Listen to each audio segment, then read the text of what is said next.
More details as they develop right here on TV47. Of course, that is regarding the AMREF Flying Doctors aircraft that crashed in Kiambu County earlier on today.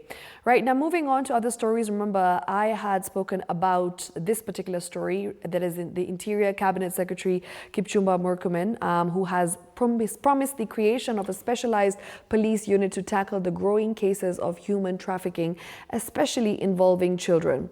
Now, speaking during a security meeting in Kericho County, the CS was responding to a recent investigative report by the BBC, which revealed that minors are being exploited in sex work, particularly in the Maimayu area. Murkomen said the Directorate of Criminal Investigations and Anti-Narcotics team will now be tasked with handling human trafficking cases with additional support from newly recruited officers. Take a look. Following shocking revelations in a BBC documentary exposing children under the age of 18 being lured into the sex trade in Maimayu, the government now appears to have been jolted into action.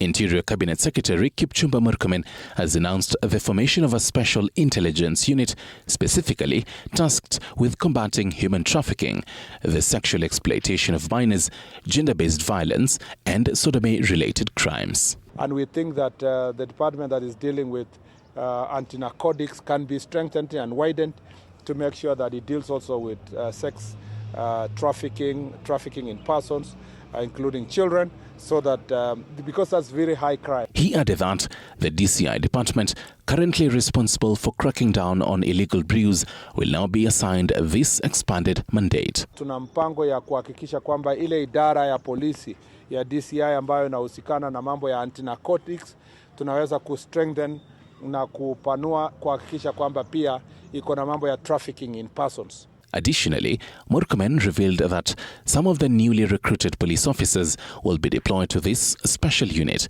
which will also be responsible for monitoring tourists suspected of involvement in child sex tourism in the country. Trafficking in persons is a big problem globally, and our country faces this challenge internally, and the National Police Service is putting in place mechanisms to make sure that that department is strengthened, and in our next recruitment, we, with an increased number of officers, we will designate some of them to work together with the anti-narcotics department to confront this very big and heinous problem. Furthermore, the Senate Majority Leader Aaron Cheruiyot pledged to work closely with NACADA to draft new laws aimed at regulating bar licensing as part of broader efforts to eradicate the sale and consumption of illicit alcohol. We may need a law to guide it nationally, because it's not just a Kericho problem.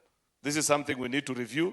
Wacha tukirudi pale katika bunge, let's look at it, tukubaliane hata kama serikali zetu za counties zinataka revenue, what is a maximum number per capita of bars that can be licensed. Now, President